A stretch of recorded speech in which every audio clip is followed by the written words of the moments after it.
Una vez más, muy buenos días para todos. Qué privilegio poder estar en la casa de Dios. Vamos a abrir nuestra Biblia y por manera de gratitud hacia ustedes, vamos a buscar un libro bien fácil, en Génesis, ¿sí? Para que no se pasen tiempo buscando en la Biblia. Entonces, Génesis es el primer libro de la Biblia. ¿Cuántos lo sabían? Yo esta noche no sabía. Bien, Génesis capítulo 37. No sé si estoy nervioso o tengo calor, hace calor. Me saco un poquito.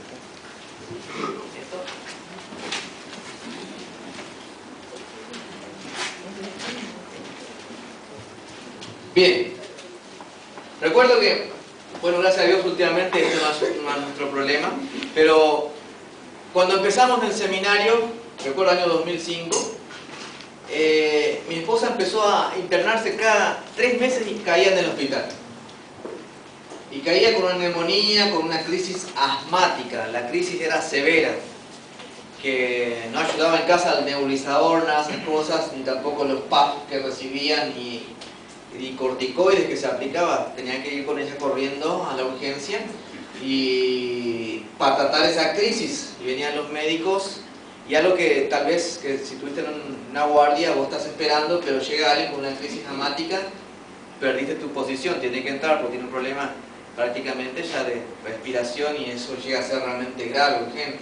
Y entrábamos y a los 10 minutos generalmente desde que los médicos empezaban a tratar, era como que ella empezaba a restablecerse, ¿no? Respirar normalmente otra vez y salía de esa crisis, una crisis asmática. No sé si muchos tal vez conozcan lo que significa tener una crisis asmática y de repente lo superás con el cierto medicamento indicado. Gracias a Dios, mi esposa eso tiene un tratamiento efectivo, pero cada vez que se presenta esa crisis, ella tiene que recurrir a una dosis extra de ese medicamento. Ok, ahora, yo creo que hay una crisis que todos nosotros tenemos. Y es esa crisis que de repente nos agobia, que nos tumba, que nos deprime, que nos hace sentir como que a nadie importamos y nos ahogamos y estamos en ese lugar y no encontramos la salida. Todos pasamos por problemas, ¿no es cierto? ¿Todos tienen problemas? Amén. Sí, sí. Wow, me siento solo, amén. Estamos muchos. Tal vez muchos han pasado por la pérdida de un ser querido, de alguien que tenés muy cercano, a quien amaste y te afectó en gran manera. Has entregado todo de tu parte para pasar buenos momentos con esa persona, pero como la ley de la vida está establecido que el hombre muera una sola vez. Todos morimos una vez, tal vez pasaste por eso. El año pasado hemos sufrido la pérdida de una prima con quien hemos crecido, tiene una enfermedad y no tendría que embarazarse de vuelta y ella se embarazó y tuvo una presión arterial alta, creo, y afectó bastante eso y bueno, fue algo muy cercano a la familia y de una mujer joven. Mis tíos y como familia también hemos tenido la pérdida de, en este caso, un sobrino, nieto de mi Silvano y de Hilda, y fue algo doloroso, 5 años, y a causa de la leucemia. Y afecta, son crisis que pasamos y tal vez vos me entendés si viviste esto, aún algo de alguien más cercano. Son circunstancias lamentables, son crisis. Muchas veces también tenemos crisis espirituales. Estamos agobiados espiritualmente y lo primero que hacemos es tomárnoslos contra Dios. Y lo primero que hacemos es dejar de orar. Lo segundo, dejar de leer la Biblia. Tercero, de congregarnos. Cuarto, caemos en un estado depresivo, en lo cual nos tomamos contra Dios y decimos, en cierta manera, Dios, mientras que no soluciones esto, yo contigo nada. Yo contigo no quiero saber nada. Porque creo que no me merezco esto. Porque creo que realmente estás siendo muy malo conmigo. Si realmente hasta inclusive empezamos a dudar de que Dios esté ahí, que Dios esté en nuestro favor, hasta inclusive que Dios exista. No sé si te pasó eso. Pero muchas veces tenemos crisis en nuestras vidas, pero vamos a ver cómo podemos reaccionar en esas crisis. Y si aún no viviste, no soy aguafiesta, pero estoy convencido que en un determinado tiempo de tu vida, algo va a acontecer que vas a tener una crisis. En la Biblia, en el capítulo 37 de Génesis, encontramos la historia de un joven muy conocido, ¿sí? Los chicos ven en dibujitos animados, si creciste en la escuela dominical estoy convencido que has escuchado de él. Y también, así como David, ya se predicó bastante sobre su vida. Y estoy hablando de José. ¿Cuántos conocen la historia de José? ¿Sí? José. El segundo en Egipto. Yo te animo que vayas conmigo en el libro de Génesis. Génesis 37 dice la palabra de Dios. Habitó Jacob en tierra donde había morado su padre, en tierra de Canaán. Esta es la historia de la familia de Jacob. José, siendo de edad de 17 años, ¿cuánto tenía? 17 años. Apacentaba ¿qué cosa? Las ovejas con sus hermanos, y el joven estaba con los hijos de Bilha y con los hijos de Silpa, mujeres de su padre. ¿Qué hacía José? E informaba José a su padre la mala fama de ellos. Y amaba a Israel, o sea, Jacob, a José más que a todos sus hijos. ¿Por qué? Porque lo había tenido en su vejez. Y le hizo una túnica de diversos colores. Acá mucho más, antes de juzgar a Jacob o a Israel, ¿cómo es posible que va a amar más a José? ¿Cuántos son abuelos? ¿Acaso no mimas más a tu nieto que a tus hijos? ¿Sí? Tal vez la paciencia que tenés con tus nietos hoy en día no la tuviste con tus hijos. Acá la excusa perfecta tenía Jacob. Ya era avanzado de edad, ya era viejo. Y lo tuvo a José en su vejez. ¿Te imaginas cómo lo mimaba? Aparte lo tuvo con la mujer a quien él amaba. Recuerda que Jacob trabajó 7 años para, teóricamente, por Raquel, ¿no? ¿Sí? ¿O Rebeca? Bien. Quería saber si conocían la historia nada más. Bien. Pero ¿qué pasó? Su suegro le tendió una trampa, le dio a la hermana mayor, Lea. Y después le dio. Y fue el hijo que tuvieron, de aquel amor incondicional que le llevó a trabajar casi 14 años a favor de su suegro. Sí, porque en ese tiempo ya empezó a trabajar también para él. Entonces tenía toda la razón del mundo para amar más a José. Versículo 4. Pero siempre pasa esto. Y viendo sus hermanos que su padre lo amaba más que todos sus hermanos, le aborrecían y no podían hablarle pacíficamente. Esto es algo importante que tenemos que tener en cuenta, hermanos. Nosotros como cristianos no podemos hacer diferencia a nuestros hijos, porque estamos sembrando discordia entre ellos. Todos son regalos de Dios y a todos amamos por igual. Así que tengamos el mismo amor por todos ellos. El primer conflicto, la primera crisis que José experimentó era que fue odiado por sus hermanos. 17 años creciendo de esa manera. Cuando le venían y venía de repente Rubén, que era mayor, José, ven acá, hacelo. Encima le daba un golpe en la cabeza cuando pasaba, tal vez. Y todos sus hermanos, tenía 11 delante de él. Se hacía maltrato. ¿Por qué? Porque veía lo que su padre estaba haciendo hacia él. Acá dice la palabra de Dios que le regaló una túnica de diversos colores.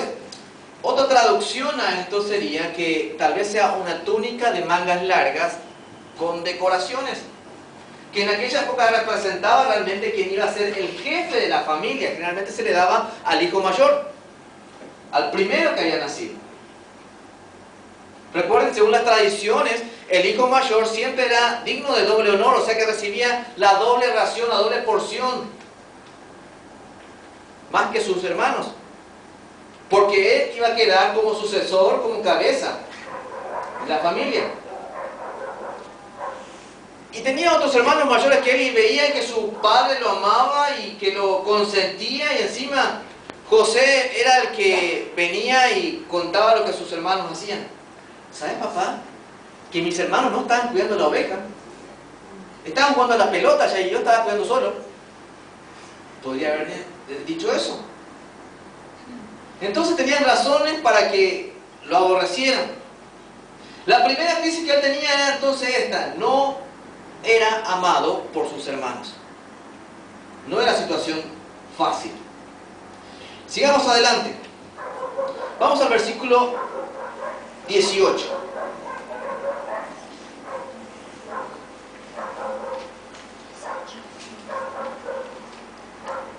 Dice la palabra de cuando ellos vieron de lejos que llegara cerca de ellos, antes que llegara cerca de ellos, conspiraron contra él para, ¿qué dice? Matarle. José tuvo un sueño antes que esto, ¿sí? Tuvo un sueño donde él soñó que en un futuro su familia le iba a adorar a él. Su familia se iba a rendir a sus pies, se iba a inclinar frente a él. Y esto llevó a que ellos le odiasen mucho más. Aún empezó a decir y le dijeron: papá, ¿escuchaste lo que dijo José? Aún vos vas a inclinarte delante de él. Y Jacob le dice: ¿cómo es posible? Yo, tu padre y tu madre nos inclinaremos ante ti, a lo ilógico. Y entonces más aún le aborrecían sus hermanos. Y en el versículo 18 encontramos que ellos conspiraron cuando su padre le envió a ellos para ver qué estaba haciendo. Dijeron: allá está viniendo, ¿por qué no lo matamos de una vez por todas? Dice el versículo 18: y cuando ellos lo vieron de lejos, antes que llegara cerca de ellos, conspiraron contra él para matarle. Versículo 19: y dijeron el uno al otro: he aquí viene el soñador. Versículo 20: ahora pues venid y matémosle y echémosle en una cisterna y diremos: alguna mala bestia lo devoró, y veremos qué será. ¿De qué dice? De sus sueños. Primero querían matarlo. Después de matarlo le iban a tirar en una cisterna, ¿sí? Después de eso iban a mentir a su padre, diciéndole que una bestia se lo comió. ¿Te das cuenta que todo empieza en la mente? Generalmente empezamos a tener, cuando vamos a pecar, empezamos a pensar qué vamos a hacer, lo planeamos y luego lo llegamos a cabo, según Santiago capítulo 1, versículo 14, versículo 15, versículo 16. Todo es un proceso. Mataban, lo tiraban y mentían. Entonces ahí te das cuenta que no existe una mentirita. Todo se lleva, todo en una cadena. Un pecado te lleva a otro pecado. Ahora, era tanto el odio que tenía contra sus hermanos, dice el versículo 21, que cuando Rubén oyó esto, lo libró de sus manos y dijo: no lo matemos.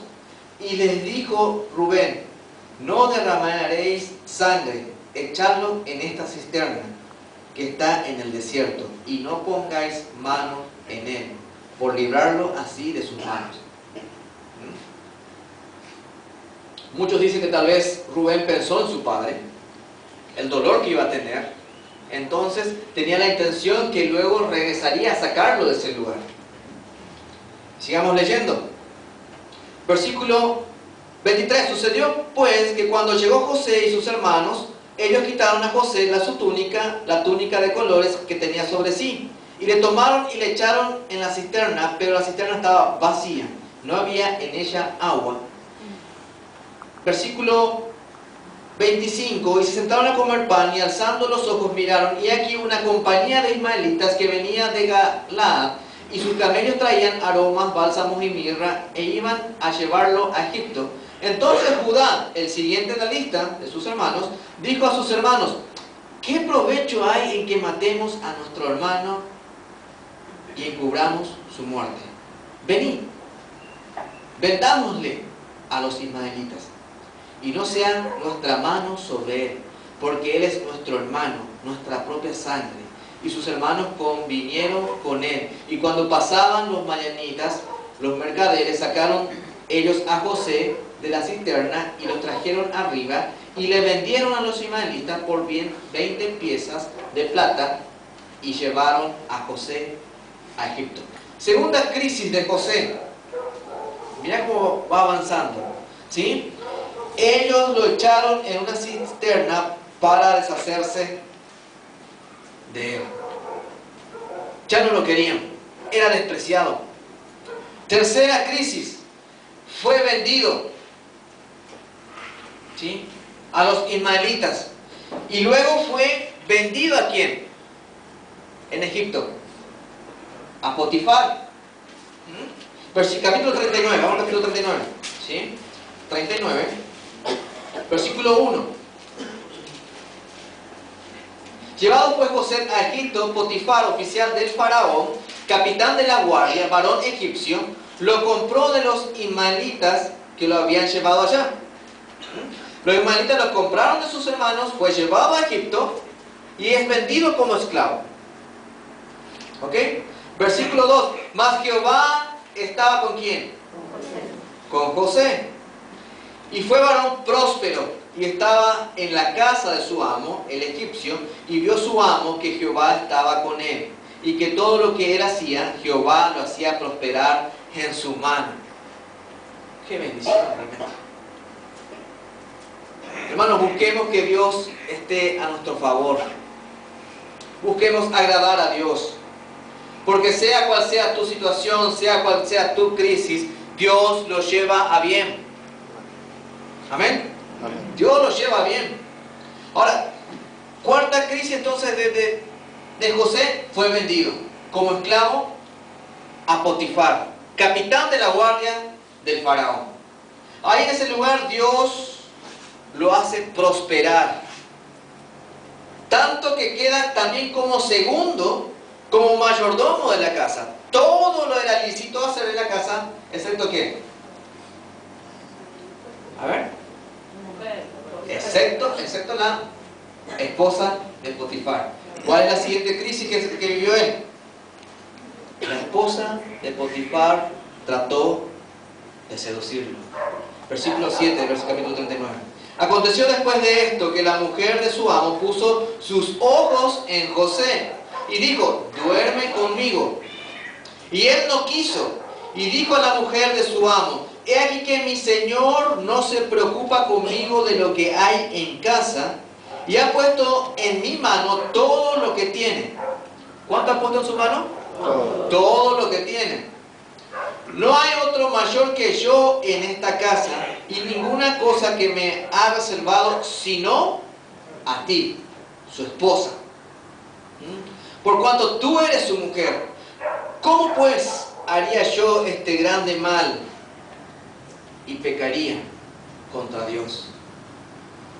Hermanos, esto nos lleva a una verdad bíblica, ¿sí? Dios está buscando personas íntegras que le sirvan.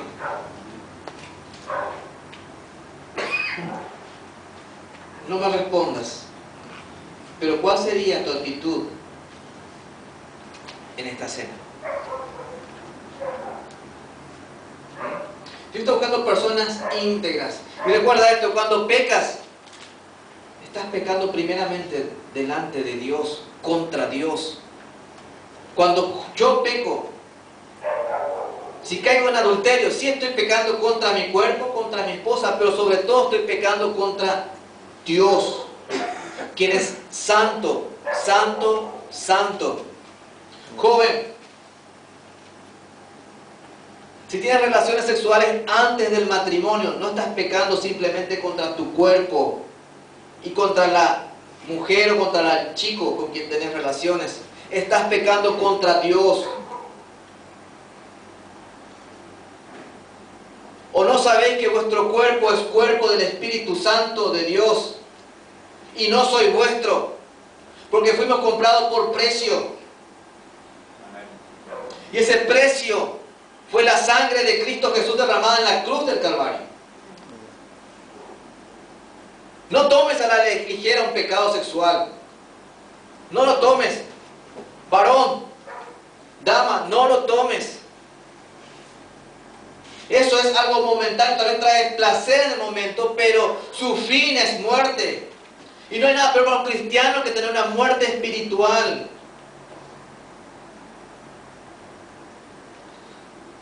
Usted se dio cuenta que si hacía eso iba a pecar contra Dios. Y fue la razón por la que no hizo. No solamente eso. Al negarse varias veces, él salió corriendo. Y dice que la mujer se quedó con las túnicas de José en sus manos. Y tanta tal vez era la bronca de esta mujer que tuvo a ser rechazada, que empezó a gritar y acusar falsamente a José. Muchas veces las crisis, nosotros vamos a tomar decisiones correctas, pero la situación tal vez no vea el resultado en el momento y vamos a pensar, Señor, ¿acaso no hice lo correcto? José pudo haber pensado esto, salió corriendo. Pero lo acusaron falsamente. Fue acusado, vino su amo, fue acusado nuevamente. ¿Y qué pasó con él? Preso. Preso. Por un crimen que no cometió. Por un pecado que no hizo. Yo creo que tenía las razones suficientes para decir, Dios, acabo de negarme a la esposa de mi amo y me pagas con la cárcel. ¿Qué sentido tiene? Fue encarcelado, fue llevado a la cárcel. ¿Cuántos años estuvo ahí? Un buen tiempo para demostrar que realmente Jehová estaba con él. Fue puesto como encargado en la cárcel también. Empieza a revelar los sueños de algunos quienes eran copero y el panadero del faraón. ¿Recuerdan la historia? Le animo a que puedan leer toda la historia después, por tiempo no lo vamos a leer. ¿Sí? Y después que él interpretó esos sueños, se olvidaron de él 2 años más, sin sentido. Sí podía rebelarse contra Dios. Sí podría decir, Dios, en realidad no existís, porque te olvidaste de mí. Siguiente crisis. Fue encerrado en la cárcel por un largo tiempo. Séptimo.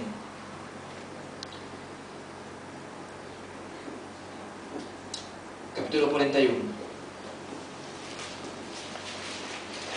Versículo 15.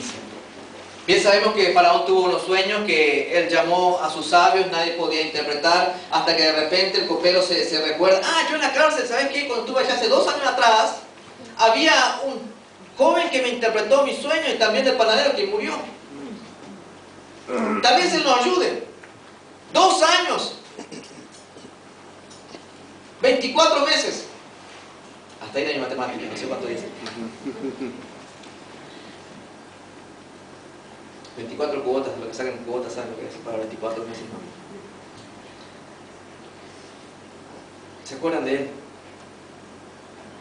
Ahora, versículo 15 del capítulo 41 dice, y dijo Faraón a José, yo he tenido un sueño y no hay quien lo interprete, mas he oído decir de ti que oyes sueños para interpretarlos.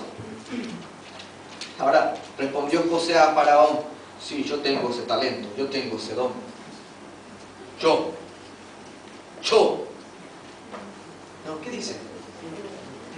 Respondió José a Faraón diciendo, no está en mí, no soy yo, Dios. Dios. Cuando haces algo para beneficio de los demás, no sos vos, Dios. Es Dios. Es el privilegio que tenemos de servirle, de ser sus hijos. No soy yo, es Dios en mí. Amén. Es lo que dice José. Y Faraón dijo a José, yo he tenido un sueño y no hay quien lo interprete, mas he oído decir de ti que oyes sueños para interpretarlo. Respondió José a Faraón diciendo, no está en mí. Dios será el que dé respuesta propicia a Faraón. Y después tenemos el sueño de Faraón. 7 vacas gordas, 7 vacas flacas, las espigas, los trigos llenos, los otros secos que se devoraban uno al otro. ¿Qué significa? ¿Qué sueño tuvo, no? ¿Viste, hermano, que podemos interpretar los sueños, que nuestros sueños podemos guiarnos por nuestros sueños? Mi querido, no tenían la Biblia cuando eso. Dios seguía hablando y era la manera que Dios se comunicaba. ¿Sí? Si hoy tenés un sueño, tal vez como decía el pastor Jeffrey, mucha pizza puede ser, no te dejó dormir bien. Sigamos, versículo 29, le da la respuesta. Y aquí vienen 7 años de gran abundancia en toda la tierra de Egipto, y tras ellos seguirán 7 años de hambre, y toda la abundancia será olvidada en la tierra de Egipto, y el hambre consumirá la tierra. Ahora, versículo 32, y al suceder el sueño a Faraón 2 veces, significa que la cosa es firme de parte de Dios, y que Dios se apresura a hacerla. Por tanto, provéase ahora Faraón de un varón prudente y sabio, y póngalo sobre la tierra de Egipto. Y haga esto Faraón, y ponga gobernadores sobre el país, y quinte la tierra de Egipto en los 7 años de abundancia, y junten toda provisión de estos buenos años que vienen, y recojan el trigo bajo la mano de Faraón para mantenimiento de las ciudades, y guárdenlo. 36. Y aquella provisión en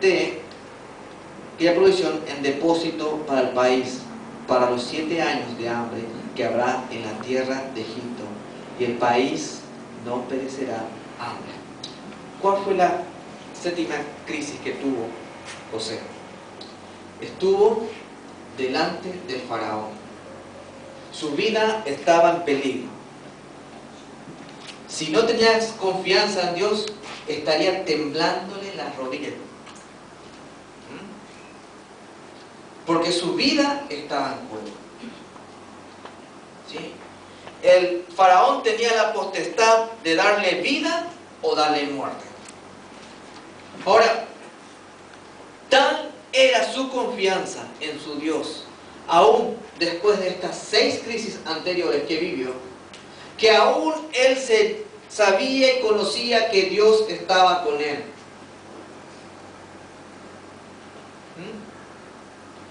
Y no solamente esto, ustedes pueden leer la manera en que se expresó José, ordenando al Faraón lo que tenía que hacer. Provéase, hágase, busque de un varón. No le sugirió, le dijo, esto haces. Era la convicción que tenía, que Dios estaba con él. ¿Cuántos de nosotros estaríamos firmes espiritualmente si atravesamos estas 7 crisis que atravesó José? ¿Cuántos de nosotros realmente podemos decir, Dios, no entiendo lo que está pasando hoy, no entiendo por qué esta tribulación, por qué esta crisis en mi vida, pero sí entiendo que tú estás en control? ¿Cuántos cristianos que sirvieron a Dios firmemente dijeron, Señor, hasta el fin te seguiré? Y en la primera piedra con que tropezó, hoy están lejos de la voluntad de Dios. ¿Cómo salir de las crisis? Hay un versículo que conocemos bastante. Romanos capítulo 8, versículo 28. ¿Sí? Los que aman a Dios, todas las cosas le ayudan a bien. Es la regla número 1 para un cristiano. Recuerda, esto es para un cristiano, no es para un inconverso, es para un cristiano. Si eres un hijo de Dios, eres salvo, esto es para ti. Todas las cosas te ayudan a bien. Ahora, Dios hace que todas esas cosas, no es las cosas que toman primer orden, sino que Dios utiliza esas cosas negativas generalmente en tu vida para que sea un beneficio tuyo. Es la regla número 1 para salir de la crisis. Confiar que Dios usa esa situación por una razón específica en tu vida. No está Dios diciendo, uy, se me pasó. Perdóname porque no quería que pase por esto, se me pasó. No, Él sabía la situación que ibas a vivir. Y Él tiene un propósito y tiene un plan en esa situación. Cosas buenas, malas generalmente, para darte un bien en eso. ¿Puedes creerlo? ¿Puedes creerlo? Y puedes completar el versículo a los que aman a Dios. ¿Cuándo fue la última vez que dijiste a Dios, Dios te ama? Dios te ama. Te amo. A tu hijo, a tu hija, a tu esposa, a tu esposo, te amo. Número 1, ¿cómo salir de la crisis? Confiar que Dios hace que todo nos sirva para nuestro beneficio. Amén. Número 2, y debes tener en cuenta esto bien seguro, como una convicción, como una doctrina personal. Dios, ¿sí?, es quien controla todo. Dios sigue sentado en su trono. Él sigue siendo soberano. Él hace y deshace. Él te da la vida, Él te quita la vida. Y somos lo que somos por la gracia y misericordia de Dios. Y nada más. Y si aún Dios permite que estemos en vida, es porque Dios quiere llevar aún a cabo su propósito en tu vida. Es así porque, como dijimos en la clase de hoy, que hemos muerto al pecado, la ley no está encima de nosotros, estamos en una nueva vida, y esa vida Dios quiere que nosotros seamos esclavos de Él. Pero un esclavo voluntario, que esté dispuesto a servir a Dios, porque Dios reconozco que eres soberano y controlas mi vida. Y estás en control. Número 3, rápidamente.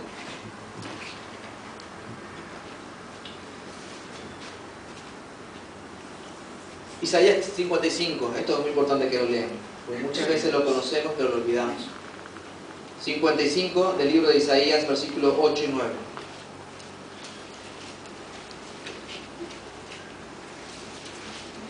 ¿Lo tienen? ¿Alguien que me lo lea, por favor? Lo leo yo. ¿Sí? Porque mis pensamientos no son vuestros pensamientos, ni vuestros caminos mis caminos, dijo Jehová. Como son más altos los cielos de la tierra, así son mis caminos más altos que vuestros caminos, y mis pensamientos más que vuestros pensamientos. Número 3. Acepta. Dios siempre tiene razón. Sus pensamientos de Él son mucho más altos que los nuestros. Lo nuestro está por el suelo, tirado, pisoteado. Tal vez no entiendas por qué Dios tenga que utilizar situaciones difíciles en tu vida para mostrarte su poder. No lo entiendas. ¿No será mejor, Dios, dame abundancia, dame salud, dame todo aquello que necesito y yo te voy a glorificar? Porque generalmente, mi querido, no funciona así. Pero cuanto más tenemos, más independientes nos volvemos de nuestro Dios. Y Dios quiere lo mejor para tu vida. Y lo mejor está siempre cerca de Él. Y es por eso que dice Dios, ¿sabes qué? Tu pensamiento no es como el mío, son bajos. Yo tengo mucho más altos que los tuyos. Dios quiere la excelencia en nuestras vidas. Y es por eso que Él utiliza crisis para que dependamos de Él. Siguiente. Ya terminamos. Faltan solamente 20 razones más. Uno de los problemas más grandes que tenemos es que emitimos juicios precipitadamente, sin ver lo que Dios quiere hacer. ¿Sí? Emitimos juicios. Señor, estás equivocado. No lo puedo aceptar. No veo la razón del por qué. ¿Hasta cuándo? Déjame decirte una vez más, esto te lleva a los anteriores. Confía, los pensamientos de Dios son más altos. Él es quien controla todo y Él hace que todas las cosas nos ayuden bien. Otro sistema para salir de la crisis: deja de concentrarte en la situación dolorosa. ¿Sí? Fíjate ese refrán que dice, lo usan mucho en el Facebook, y muchos lo alzan y dicen, no digas lo grande de tu problema, sino decir lo grande de tu Dios. Algo así es, ¿no? Así como el chapulín que dice ¿entienden? No veas lo grande de tu problema, ve la grandeza de tu Dios. ¿Sí? Cuando nosotros nos enfocamos en nuestros problemas, obviamente nos vamos a ahogar en eso. Y tal vez nuestros problemas sean como este vaso de agua y estamos ahogándonos. Y otra cosa, como dije el miércoles, pensamos que nuestros problemas son mayores que los demás. Somos los únicos que sufrimos. Hasta que escuchamos, como dijo la hermana Marga hoy en la escuela dominical, al escuchar la necesidad de los hermanos nos damos cuenta que nuestros problemas muchas veces son ínfimos. Es por eso que la Biblia nos aconseja que debemos servir, pero cuando servimos a otros, vemos la necesidad que hay en otros. Y eso realmente es como una cristomicina que se pone en nuestras vidas y nos anima para seguir adelante. No te concentres en el dolor, ve realmente lo grande de tu Dios en tu vida. ¿Sí? Enfocarnos en Dios y no en nuestras crisis. Ahora, algo muy importante, y con esto voy terminando. Necesitamos someternos a la voluntad de Dios. ¿Cómo lo hacemos? Cuando dejamos de quejarnos. Cuando empezamos a aceptar la situación que estamos atravesando. Cuando entendemos que Dios es quien está controlando. José no lo entendía.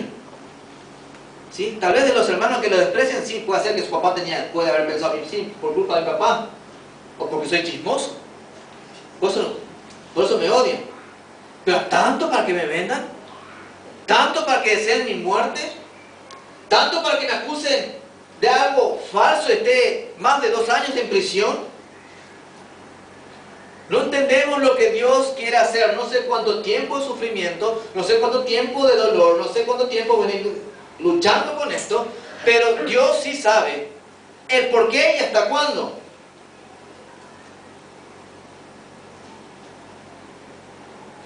Necesitamos realmente someternos a la voluntad de Dios. Dios es soberano. Dios es soberano. ¿Cómo lo hacemos? Cuando empezamos a demostrar gratitud. ¿Sí? Dar gracias a Dios por la situación que estoy viviendo.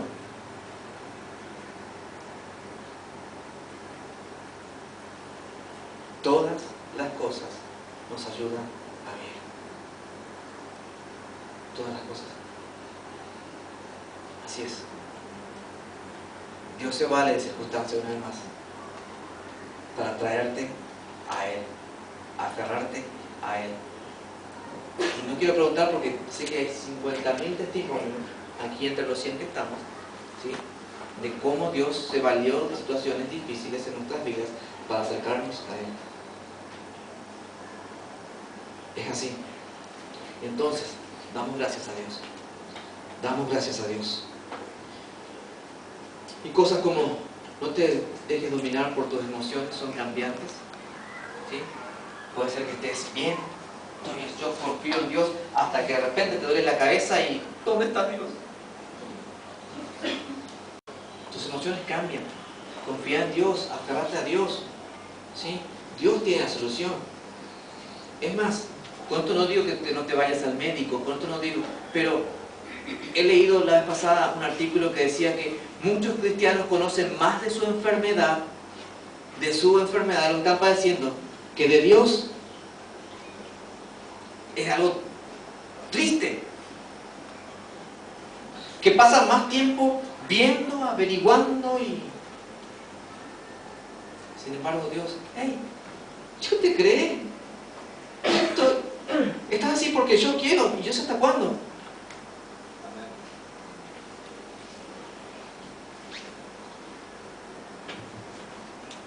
Y todo encierra con esto. Obedezcamos a Dios, sea cual sea la situación. José se mantuvo fiel y obediente a Dios. Firme en su convicción, firme en su amor hacia Dios, a pesar de la tribulación, a pesar de la crisis. Obedezcamos a Dios. Hermano, si estás confrontando en este momento una crisis,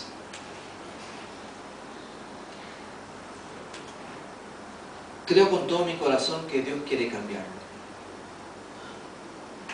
Dios quiere cambiarlo.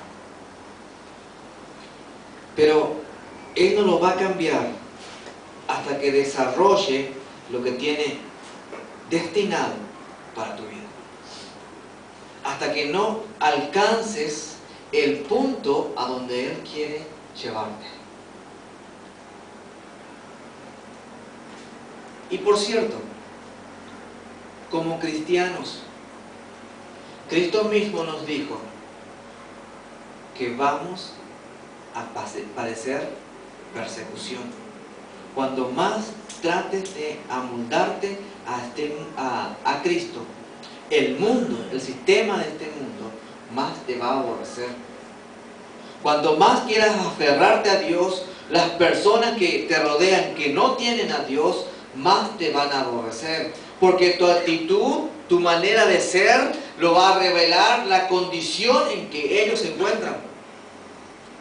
Y el mundo odia eso. Una persona que no tiene a Cristo odia que otra persona le pueda mostrar como un espejo su condición en que está viviendo.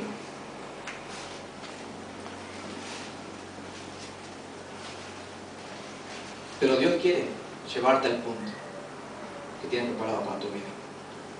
Sea cual sea la adversidad, sea cual sea la situación que estés atravesando, tu familia, tu trabajo, tu economía, tu salud, tus amistades, sea lo que sea, Dios quiere ayudarte en esa área. Dios quiere llevarte al lugar donde tiene establecido para tu vida. Muchas veces sería como el apóstol Pablo: para que no me orgullezca en sobremanera, me fue dado un aguijón en la carne, un enviado de Satanás que me abofetee, que da a recordar su condición, que no somos nosotros, sino que es Dios a través de nosotros. El propósito de Dios es único para cada uno de nosotros. Dios quiere llevarte a ese punto. Hermanos, ¿cómo reaccionarías ante una crisis? Vamos a hablar.